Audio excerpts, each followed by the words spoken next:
Activité que vous avez eue très très importante. L'an passé, vous aviez pris la parole pour défendre les restaurateurs pendant la crise du Covid. Vous avez coordonné un mouvement de protestation nationale devant leurs établissements avec des brassards noirs, des bruits de casseroles pour ne pas mourir en silence. Vous êtes souvent entretenu avec le président Macron. Le plus fort de la crise est derrière nous, et tant mieux. Quel bilan vous en tirez? Dans quel état se trouve la restauration française maintenant actuellement, Philippe Etchebest? Alors, la situation aujourd'hui, le bilan, je crois qu'on va le faire encore dans quelques mois, parce qu'il y a les aides qui ont beaucoup aidé, heureusement qu'on les a eues, grand Dieu. Mais le retour de bâton, ça va être le remboursement du prêt garanti par l'État, les exonérations de charges qui vont plus avoir lieu.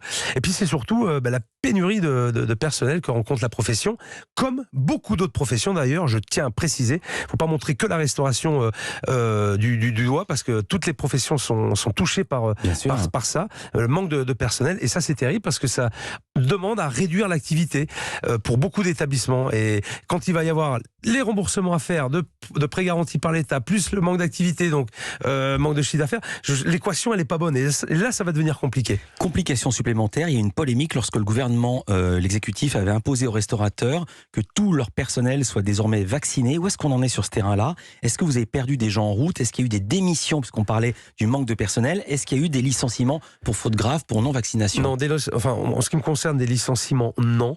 Par contre, effectivement... Pas chez vous, pas dans votre établissement, je parle dans toute la France. Hein. Alors, peut-être, en tout cas, il y a des gens qui ont quitté la profession à cause de ça, certains, c'est possible. Après, j'ai envie de dire... Finalement, avec tout ce qui s'est passé, on se dit, alors on peut approuver ou pas, et puis moi je respecte le choix de tout le monde, mais finalement la sortie de ce cours, c'était quand même, ça passait par la vaccination, on le voit bien aujourd'hui.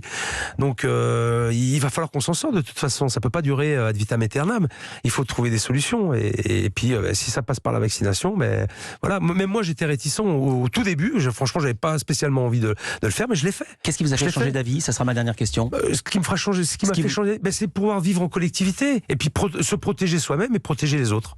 Merci beaucoup Philippe Etchebest. Je prends mon souffle pour rappeler toutes vos activités, et on ne vous le reproche pas ici. Objectif Top Chef, la 7e saison, à partir de ce soir à 18h40 sur M6. Toujours sur M6, Cauchemar en cuisine qui revient, ce sera vendredi 5 à 21h. Et je rappelle ce livre de recettes, cuisinier bien accompagné avec ma méthode Mentor. C'est votre méthode Mentor, c'est chez Albin Michel. Merci d'avoir été avec nous dans Culture Média. Merci.